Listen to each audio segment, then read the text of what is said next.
Wow, this list is good. This might be my best list. Oh, whoa. I really believe so. Oh, man, we about to find out right now. Number 10, Jared Cook. Okay, I'm a little surprised. All right. Surprised? You didn't I think didn't know had where you him was in there? going, but you know what? Let me not speak too soon because who knows what's on the rest of your list. Let's check. Let's go. This is my best list, I'm telling you right now. Jared Cook at 10. Hunter Henry at 9. Dallas Goedert at 8. Okay, I like it. 7, Evan Ingram. 6, Mark Andrews. 5, Darren Waller. 4, Zach Ertz. Okay. 3, Gronk. Okay. 2, Kelsey. 1, Kittle. I'm not gonna lie, that probably was your best. I was nervous as heck. I'm not gonna lie to you, bro. What do you mean? I'm not gonna lie. You know what I Dude, mean. honestly, my you know what I mean. my running back list was amazing too. Actually, I like all my lists. I do too. I really do. Surprisingly, I've liked them all. The one thing that people have ripped on me the most for, and it's our TikTok crowd, man. They call me biased left and right, but I mean they're ripping on me for Minka at 1, which I don't even see how it's so ridiculous. I was on ESPN. And I think it's your boy Fowler. He was doing those top 10 rankings, and what he does, he pulls the players, coaches, I think executives, yes, and they do their top 10. And they had Minka at like 2 or 3, and then it shows you like highest position, high and low. Yeah. And they had like there was votes for him at 1. So I don't even see how it's that ridiculous. I think, man, it's just to the point now that anytime you say something still related, people are just gonna put you in that bag. It's gonna boomerang back to me in a week here too. It's just I gotta play in with it. I really gotta go all in. As soon as we say quarterbacks, it's like, oh, here we go. But I'm not gonna lie, you made me nervous, man, because I know how you feel about Ebron and I'm really Vance, high on Ebron. and I swear I thought you was Vance, fit to have them on this. There's no way Vance was making this. I'm just saying, I thought you was gonna do it. I was like, oh, here we go. I was trying for. I know it. I was trying for Ebron. There's actually a lot though in that 11 to 15 range arguments that you could be putting at like 9 or 10. Yes, but I just think I got the best list here. No, man, because you named 2 guys, for example, Hunter Henry and Goddard. Yes, those 2, for example, like they're in that same range. They're in that same range, man. So I could definitely respect that, man. What's your list? All right, so at mine, man, at 10, I went with Cal Rudolph, man, the wily veteran, super consistent. You see the productivity over a long period of time, does not change, man. You like that blocking? I like the total package. Yeah, total package, man, and the longevity. He could use a better QB, but I mean, it's 4,000-yard passer. What we talking about here? Consecutive years, 3-4 years now. I mean, the track record speaks for itself, but it's all good. I know. Wait, trust me, we're gonna get a chance to talk QBs in a little while. Oh, baby, he's not in the top 10, but I know somebody that you can put in your top 10. Yeah, you might even have this dude top 5, and we already talked about it could be debatable, but that's neither here nor there. So the rest of my list, at number 9, I got Evan Ingram. All right. At 8, I went with Jared Cook. At 7, I went Austin Hooper. Whoa. He was not on your list. I was surprised by that because he is a dog. I know. There's a few factors, but you finish your list. Yeah, so at 7, I went Austin Hooper. At 6, I went Darren Waller. At 5, I got Gronk. At 4, I went Mark Andrews. At 3, Zach Ertz. 2, Travis Kelsey. And then at 1, I went George Kittle. Both of them boys got that new money. But shout out to George, man. He's total package. Like I said, I need both. Wait, did I say Kelsey and then Kittle? Yes. Okay, I'm just making sure because I did it the right way. I honestly think I can't even remember naming my top 3 after Gronk. Like I said Gronk, and I don't even know what I said. But yeah. Okay, I definitely have Kittle at 1. Yeah, for me, man, the thing that sold me with Kittle was just he's a total package, man. Can block, can run the routes. Does it all. I love the fact that he was a later round draft pick coming in the 5th round, so he doesn't have the glamour and all the other things that you would get in the 1st and 2nd round pick. Along with the fact that he's doing it with Jimmy Garoppolo. Jimmy Garoppolo's a good quarterback, but he's not a top 10 or even a top 5 quarterback. So when I think about that, I'm like, that just adds to it. And he's realistically their number 1 receiver. When we talk about Travis Kelsey, you can debate if Kelsey's the number 1 or if it's Tyreek Hill is the number 1. But with George Kittle in San Fran, there is no debating that he's the number 1 receiver, and that's why the offense is tailored for him and things like that. But I think, man, he's just clear cut the best tight end right now, and the money that he just got.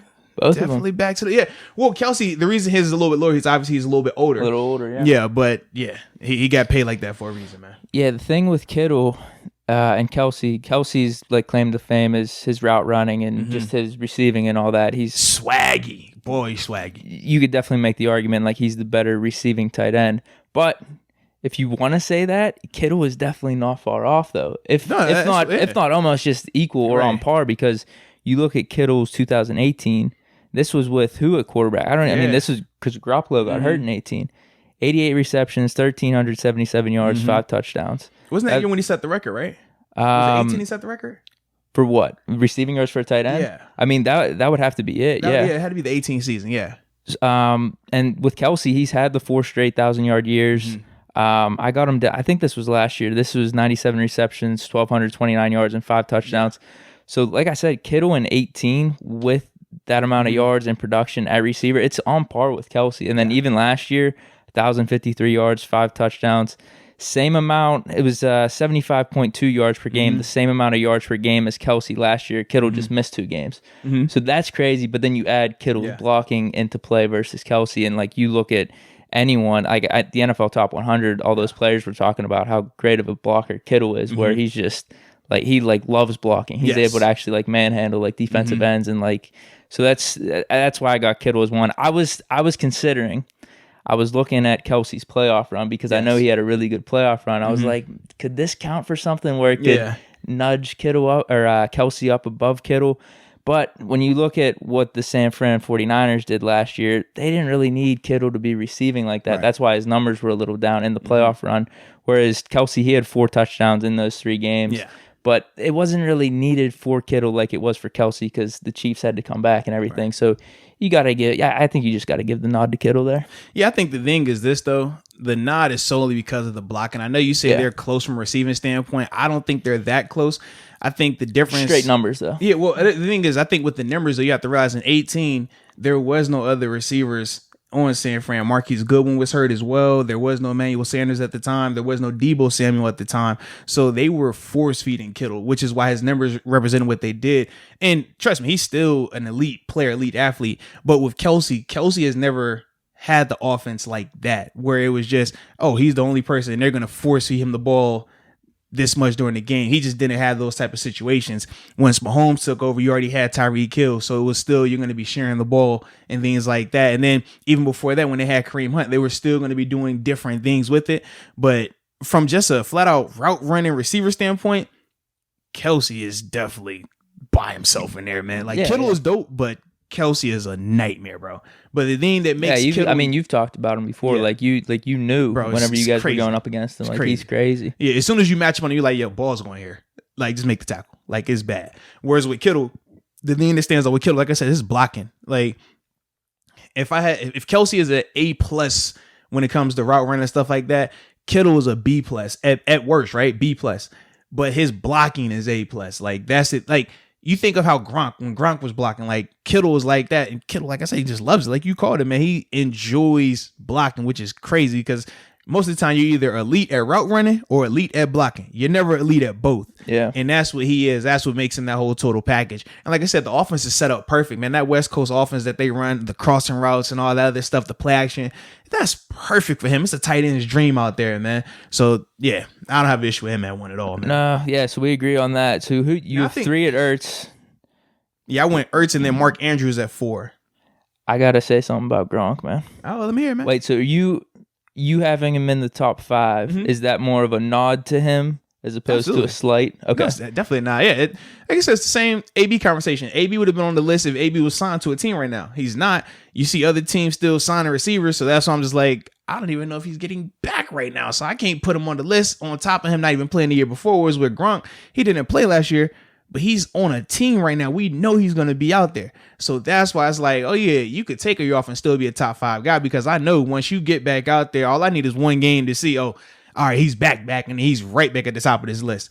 So that's why, like I said, it's a nod to him that he could take a whole year off because let's be real, if Kelsey or Kittle take a year off, I don't know how I feel just right out the gate, or even Mark Andrews, who I got in the top 5. That's just how dominant Gronk is, man. Exactly. Like Gronk is that type of player. So yeah, I didn't have an issue. Even when I think you had him at 3, right? I got him at 3. Yeah, I didn't have an issue with any of that. It was just for me, he's gonna be up there. But when I think of Kelsey, Kittle, and Ertz off of the years they've been having, I'm like, man, even when Gronk was playing, they were still like in that same little bubble. Not saying that they were on the same level as Gronk, but they were in the conversation with him. So you take a year off, Yeah. I'm like, yeah, those guys have to be ahead of you. That's how I looked at it. The thing with Ertz, I'm just kind of worried about Goddard, to be honest with you, because I was going to mention this about my list. It's a combination of all these things of like, all right, where they are right now, last season, and kind of what I'm thinking is going to happen going forward. And that's actually why I have Henry. Do you have Henry on your list? I didn't, but that's why when you said Henry and Goddard, because those are guys I look as like, they would be in my next wave of guys coming in there. The reason I don't have have Henry lower is just because of Tyrod Taylor. Like whenever you look at his years in Buffalo when he was a starter, he never threw for more than 3,000 yards. Correct. Or no, he was at that 3,000 yards. He never eclipsed that though. Correct. Phillip Rivers, even on his down year last year, threw for 4,600 yards. Yes. Now, whether it was a good 4,600 or Phillip Rivers was at Phillip Rivers caliber, it doesn't matter. I'm talking about what production Hunter Henry is going to be getting this season. Right. And dude, that's 1,600 yards. And they still have other weapons too, like Mike Williams, Keenan Allen. So I don't know what he's going to be doing this year. That's going to be interesting. I just think as a whole, though, I think he's a really good tight end. He can't stay healthy, though. And then Tyrod Taylor, that's just why I have him lower on my list. Now, I will say this, though. I'm a little excited about Tyrod because I think this is probably going to be the best offense that he's played. And when he was in Buffalo, he had, I think, was a young He didn't have any Watkins. receivers. Yeah, like they were heavy Shady running McCoy, game. But that was the different element of it. And obviously, when he played in Cleveland, he only had a couple of games out there too, and we saw just how crazy I think he got hurt, and then they brought Baker. The Jets game, Baker comes Thursday night, and then Baker took over from there. So it was a lot of variables that went into that. But this is gonna probably be his most talented offense that he's been on probably since when he was at Tech. Honestly, man. So it's gonna be interesting to just see that dynamic. I think that's gonna help him out a lot more. When you have guys that you can just throw the ball to or put it in the vicinity and they can make plays.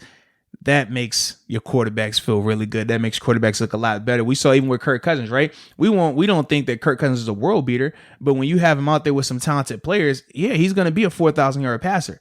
I think that's something that I'm not saying that Tyrod's going to pass 4,000 yards, but I think he can get into the mid to higher 3,000s, 3,500, 3,600, because right now he's been like right at that 3,000 mark. Yeah, it was like 3 seasons in a row. Yeah, it was like literally 3,090 yards, 3,100 yards, 3,000 even. And then I think the down year was like 27 or 2,800. Like that's just kind of where he's been at. So I think for me, man, just knowing the roster, knowing what Hunter Henry can do, if he stays healthy, I think that Tyrod's numbers will be up. But I think Hunter is going to do well as well because a lot of times, like I said, when you're a quarter, and especially a guy like Tyrod who's crazy efficient, you look at his numbers, he does not throw a lot of picks. He does not have a lot of incompletions. He's very efficient. He's going to take the safe throw. He's going to take the high percentage throw every time. A lot of times, I mean, because obviously when he played in Buffalo, just following them and stuff like that, people get irritated by it because they're like, man, we'd rather you take more chances. Oh, yeah. But he's super calculated in that. And that's why you can win with him because he's not going to get you. He's not going to throw you out of the game. Right. But he's going to be capped because he's never going to just say, you know what, I'm gunslinging it like how we see with Baker or even with Ben, for example, like where you see guys just like, all right, I can make this throw, but it's probably going to make this throw 1 out of 4 times. Tyrod's not going to throw that, though. He's like, man, I'd rather go over here where my percentages are a lot higher. Yeah, there's 2 things you get with that is someone completely dominating a game. Yes. We've seen it with Ben, but then also the ability to come back at a really rapid pace and get you back into a game. That always has frustrated me about quarterbacks like that, where, man, it's always the safe throw. No, we got to get back in this game. We're down like 2 scores or something. That's the one thing that I think sets those, top. You could even say top 10. I mean, a lot of those guys in the top 10 can like kind of dominate a game and also bring you back. I don't want to completely make it seem it's just the top 5, 6 guys. But yeah, I did want to say a couple things about Gronk just because you gave him that top 5 spot as almost as a salute, like Gronk, you belong here. And this is just for any doubters to Gronk being in the top 5 and top 3 for me. I know I said it whenever he first signed too. You could have said, "Oh man, is that a knee-jerk reaction?"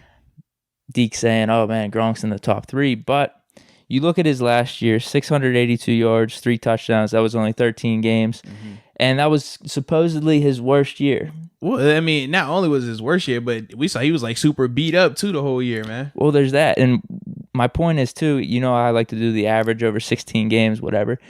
You know what I'm going to do? I'm going to start just saying yards per game because that's going to be easier to say whenever I do the whole 16 games thing. I think it gets too convoluted. But anyway, that would have been 840 yards, and that's in his worst year. Banged up, all this other type of stuff. Yeah. Let's not forget too, in his supposed worst year, had an awesome playoff run where Brady was still trusting him down the stretch, making big plays. And you could even I looked up highlights from that year too. Dude, he had the 2 big catches in the AFC Championship game, and Kansas he had City. the one in the Super Bowl versus the Rams as well. I know. Yeah, he was. Like, big the catches. spark. Yeah, that was the game-changing plays in both of those games. Was his catches. Big catches. He had 5. What's this? I can't read this, dude. I don't have my glasses. 6 or 5 receptions, 79 yards in the Kansas City game. 6 receptions, 87 yards in the Super Bowl. Like I said, all being unhealthy and supposed on a down year. Took a year off. Now he's healthy. He's always been a force in terms of blocking and just someone that, can't be reckoned with here. Yeah. So that's why I think Gronk is still top 3. You have the connection with Brady down in Tampa. Both are in unfamiliar territory. So what do you do when you're in a little bit unfamiliar territory, a little bit uncomfortable? You go with with that comfort. You try to seek out your main target there and know what's going to work. So that's why I got Gronk in top 5. Anyone that's doubting him, just don't doubt the Gronk and Brady connection. I've seen it too many times. Yeah. I've seen it. He's top 5, man. Like, his talent speaks for itself. His productivity speaks for itself. His longevity speaks for itself. I mean, it's a reason why this dude's going to be a Hall of Famer when he retires, man. It's because he's part of that 2010 draft class. But that's neither here nor there. Dude's a beast, man. Period. Now, with Dallas Goedert. Dude. So you're projecting with him. So for me, I still think Zach Ertz is going to be the alpha that's the there, problem. Bro. That's the problem. If they would have moved Zach Ertz, I'm all for Dallas Goedert because he definitely has a talent. I mean, any of those 1AA guys too, man. I'm like, I want to see them be successful. This dude's a beast, man. Yeah, he definitely is, man. Definitely is. But with Zach Ertz on the team, I'm like, they ain't switching that up. That's kind of like when I forgot who we brought here when Heath was still here. We knew Heath was still going to be the focal point. Spaeth. No, I mean, we drafted Spaeth. See, that was before I wasn't here with Spaeth. Are you talking about Ladarius Green? It might have been with Ladarius, yeah. I think James was the tight end at the time, though. I think Heath was retired. Like, did you play with Heath? Yeah, I did. Yeah, so it might have been. I'm trying to think, who was it? Yeah, because me and Heath played definitely here together. He retired the year after. It was him and Polamalu retired the year after. We brought in someone with Heath. Jeez, I don't even remember right now. I can't either. I don't even remember. I don't know, but all I know is this, man. Regardless of what was going on, he was going to be the guy. Yeah. Like, that's what we're getting to. No, easily. Man. Yeah. Whether or not Goddard has better talent or has more upside down the road. That's going to be the guy for them. Man. That's what's going to hurt his upside right now. I think just as a player, like you said, if there was a team that said, hey, I'm going to trade for Goddard and make him my number 1 tight end. Oh, yeah. Then without it, yeah. That's the only reason I have him in my top 10. So he had 607 yards and 5 touchdowns last year. Is he going to get more than that? I don't know. It's probably going to be around that range, maybe 500-600 yards. So those aren't necessarily, I feel great about putting him in the top 10 numbers, but I just think he's that good of a tight end. I was looking up, there's even Eagles fans that are like, yo, we should have got rid of Ertz this offseason. Oh, yeah. Well, because this was the opportunity where Ertz still has high value, so you could get something good in return for him, but people are confident that Dallas Goedert could take over. But then I also, because I got a couple of diehard Eagles fans, like diehard. My boys, friends? Yeah, like diehard. And that's their thing. They're like, yeah, we think Goddard can be there, but right now, for a fact, Zach Ertz is a top 3 tight end. So you're talking about potentially doing it's not hurting you. It's not hurting you. It is, though, because you're pulling the Patriots model of, all right, even though this dude is still in his prime for another 2 to 3 years, let's get rid of him now so this other guy can get an opportunity to grow.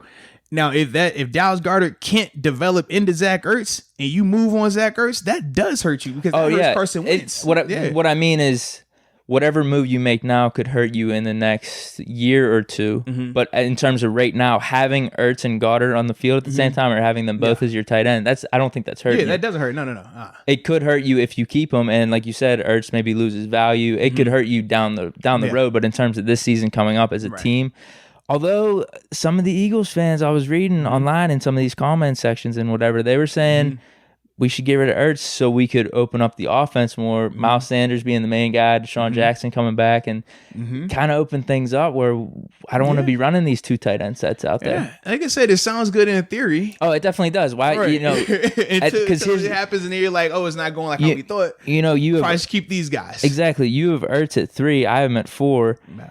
Dude, over 800 yards in the past 5 seasons. 2018, 116 receptions, 1,163 yards, 8 touchdowns. Yeah. Dude, that's absurd. He's actually had his best 2 seasons with Goddard there. Yeah, absolutely. And we talked about how this past season he was dealing with the rib injury. I know the latter portion of the season. He's dealt with some time where Wentz has been in and out of the lineup as well. Goddard can ball. I mean, not Goddard, Ertz can ball, which is the whole reason why you're like, yeah, Goddard will probably, like, you're hoping that Goddard can take over and become an all-world tight end like Ertz, but as it stands today, Goddard is not that. He's more of the potential. We're projecting what he could be, but we've talked about this in the NFL, man. We've seen numerous times where you project it, you hope for it to happen, and then the reality of it is like, oh, okay, he's not that. We've seen it numerous times, man. But based off what he has done on the field, and obviously he hasn't been the main guy, which changes a lot. It does change things, but what he has done on the field, PFF is really high on him. I'll tell you that right now. It doesn't surprise me, man. But we talked about. I think they said he was. Damn it, like. It was like number 1 in something. Yes. It was something, but which is why a lot of times I look at PFF like that, because I'm like, you're not gonna tell me Dallas Goedert is better than a Travis Kelsey or George Kittle. I don't care what metric you're using. I don't care where you're trying to. Oh, it's because of this. When it's 2 minutes left in every quarter, he leads the league in receiving yards, over 10 catches. You know what I mean? Like that's why he's the best. Like, I'm not hearing none of that, bro. Cut the tape on. You tell me who the better player is. It's that simple, man. Agreed. I do have him at 8 though. I do have him at 8 though. I'm feeling good because like there is the PFF rankings. There's the hype on him and all that type of stuff. At the same time, because I was watching some stuff on him today. And just even reading stuff on him, like I do really think this dude's like the real deal. Yeah, we're gonna see, man. That's the thing. He'll get his opportunity if he keeps up. But your point as to why he's not on the list, I do think it's going to be capped this year. Yeah. I do think he's probably only going to get 500-600 yards again. Well, I'll say this: if he is good enough to be a top 3, top 4 guy, because maybe he's on my list too early. But I want to be an innovator. Well, my thing, if you're good enough to beat out Zach Ertz, it shouldn't matter. It shouldn't matter if he's on your team or not. Somebody got to be Batman, right? Right now, you're Robin. It's easy to put up numbers as Robin. We talked about this. We've seen numerous examples at numerous positions. It's easy to be Robin. When it's time to be Batman, now you see the real thing. Now you see some of these dudes start to fold. The productivity starts to drop. Different things start to come up. That's all I'm saying, man. So we could project all we want to project from a Robin standpoint. When he becomes Batman, that's when he'll be on my list, man. Understood. Yeah. Understood. Is there anything I have Cook on? I got Cook as well, man. I had him at 8. You had him at what? I have him 10. 10, yeah. I had it, yeah. I think he could have another big year. I mean, it wasn't even like he had a really, really big year last year, but he really went off when Breeze came back. Absolutely. 7 touchdowns in the last 7 games. Mm-hmm. They don't have anyone else there. Exactly. I mean, he went off with the Raiders the year prior. Mm-hmm. So, dude, ball, bro. I mean, he's up there in age, which is maybe one of the reasons initially I had him in my, in the mix. Yeah. But then I was just, I was really trying to break things down. I'm like, Cook should probably be in this top 10 here. There's no reason not to. My thing is this, man. I'm not worried about age. If you're playing this year and I think you're going to ball this year, that's the thing. I'm not doing a especially list in the Saints offense. Yeah, but I'm not doing a list projecting for next year. That'd be a totally different list. I'm not doing an all under 25 list either. This is for the 2020 season. Do I think he's going to be a top 10 tight end? Absolutely. Right. Based off what he's done recently, there's no signs of him falling off a cliff or anything. Yeah. He's going to be the guy in New Orleans Saints. That type of offense. They're bringing in Sanders. Breeze is back. I mean, I don't see why he's not going to be putting up at least 700-800 yards, maybe double-digit touchdowns. Absolutely, bro. Where do you have Ingram? I had him at 9. Yeah. Where'd you have him at? I'm a little higher, dude. He's a freaky athlete, bro. He looks like a receiver out there. Absolutely, I love him. It's the blocking.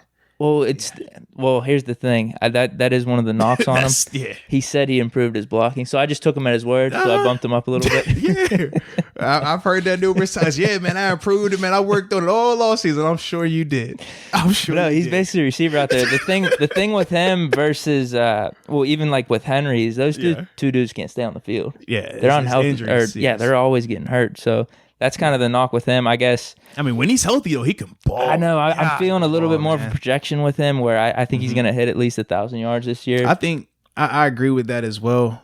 I know for me, my biggest thing was I anticipate Danny Dimes, Daniel Jones. We're both high on Danny Dimes. Yeah, I mean, well, all these dudes are ripping on him out here because they don't watch enough tape of him. I rewatched this stuff, man. Like I said, I was watching him. I think it was either Baltimore or Jackson. I think it was Jacksonville. I think I watched, but yeah, man, just getting a chance to really see him. I watched that game and I watched him versus Washington, and I was just like, was that his 4 touchdown one? Yeah, I think that was that one. Okay, like he just looked good. Now, granted, don't just see 4 touchdowns thing because a lot of times with Washington in their secondary, a lot of blown coverages. I don't know why I was watching Washington. It's just like, oh, because I was watching my young boy Jimmy Moreland, JMU guy, and I was watching him versus Daniel Jones. I was watching them versus Dak Prescott. And it's like at times they do good stuff, but they have a lot of blown coverages and a lot of the touchdowns they give up are all for that. But Daniel Jones just looks good though, man, in terms of like just looking comfortable in the pocket. People don't realize how athletic he is too, bro. Like he can move, man. It's sneaky, but he can move, bro. I was surprised by that, man. Looking back, see, I don't want to get too off track here, but like, do you remember your reaction? Because we weren't together yet. Yeah, when they took him over Haskins, right? Yeah. Like, what did you think? That like, has he made that much of an improvement of where back then, whenever you saw him on tape, you were like, all right, what he is now wasn't really feasible. Like he surprised all of us from Duke until now. Or do you think whenever you look back on the Duke tape, like his ascension is kind of what I was expecting? This is the thing. I think when you're comparing him to an all-world quarterback from Ohio State, it's like, yo, you're playing at Duke. So I think a lot of that kind of went into it because, let's be real, people are bigger fans of Ohio State than they are for Duke football. So when you just look at probably the numbers too, like Haskins' numbers were ridiculous. Like, they were stupid. But you also have to remember the people that Haskins was playing with was a lot more talented than what he was doing with Daniel Jones had in Duke. So a lot of that kind of went into when you're looking at, oh man, he has all these numbers. No different than we talked about with Joe Burrow and Tua. It's like, man, these are gaudy numbers. This is crazy. But then you're like, okay, well, who is he playing with? That's kind of going into that whole situation. But I don't think in terms of the surprise element of it, I'm a little surprised that I guess he was able to do it just hopping on a moving train like that. You know what I mean? Like it's different. Like if he'd had the full offseason where you knew coming in, like this is QB1, there is no surprise. Like this is that, and that. That's one thing. But remember, that wasn't the case last year. You know what I mean? So that part surprised me. But I mean, when you're watching him, dude, it's like, yo, he has the intangibles, man. He has everything. Can I put you on the spot real quick? It's whatever, man. Go ahead. Kyler or Jones going forward? In terms of what? Just like what quarterback do you think is going to be better? Which one would you take?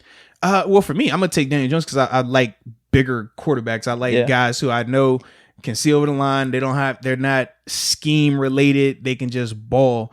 And I think with Daniel Jones, I've seen him in some very bad situations already in terms of the offense pieces around him. When Saquon went out for a little bit, like, it's like, yo, who is really on that offense? Whereas with Kyler Murray, I'm like, even though you got Fitz, he was older, you still had Fitz. Even in the backfield, you had David Johnson. Then after David Johnson, you had Kenyon Drake. So it's like you still have multiple pieces. Christian Kirksey, like you had pieces around you. You had a scheme that was built just for you. You didn't have the naysayers pulling up one bad clip for you in training camp and trying to make that a national thing. Remember they see the Daniel Jones throw it. Like, oh my God, people were rooting for Murray. I think all the buzz around Murray was always going to be positive, right? You so know? It's but totally Daniel different. Jones, it was different just because of how he was drafted over Haskins in New York, Eli Manning. There, it was like there was some negative buzz, And then on top of that, it's like I said, the dude throws one bad pass in training camp. And think about, we didn't see any passes of him in training camp except that one, and that was a headline. Oh man, they took him over Haskins. So it's like he had it so much harder in terms of what he had to overcome. So that's why if I'm picking between the two, I'm going Daniel Jones solely based off of the fact that he's already handled adversity. He's already been productive with way less around him in a crazy situation. So yeah, I like him a lot. Whereas with Kyler, I think it's been a lot easier for him. He's kind of just still been the prom king the whole time with this scenario. Whereas Daniel's had really, I'm sure it'll flip this year. If they underperform out there, people are going to be upset just because of them bringing in and Hopkins. I don't think it's set up for him to. I think he's going to still be fine when you have a guy like Hopkins. I think now you'll see Kyler ascend to more of the Deshaun Watson type where he can just scramble around and just throw it up sometimes because you have that type of receiver out there. Daniel Jones still doesn't have that though. So that's the thing where I'm like, I still think, even though Kyler probably finished with better numbers, I think we will all look back and say, well, he's still Daniel Jones, the better quarterback right now. It's just the situation. We talked about, how a player, Le'Veon Bell, prime example. In an offense where it's talent around him, he thrives. It's not even close. Then you put him in a situation like New York, and it's like, dang, it looks bad. But then we saw with James Conner, it was like, oh man, James looked good. But it's like, could you flip-flop them and you think James is going to even have the productivity that Le'Veon had in New York if they were flip-flop? I don't even think that, just because we know how tough it is to do it by yourself, which is what Daniel Jones is having to do right now when Saquon isn't available. Well, it goes back to even us having Evan Engram on our list. We think he's going to have a big year. Yeah. Like, I know they have a bunch of young, talented receivers, but like I'd say Ingram's the best pass catcher out of all of them. Oh, yeah. So that's why we think he could be in store for a big year. Yes, indeed. Anything else with these lists, dude? Nah, man, I enjoyed dope, this. bro. Heck yeah, man. And I'm glad that we were on the same page.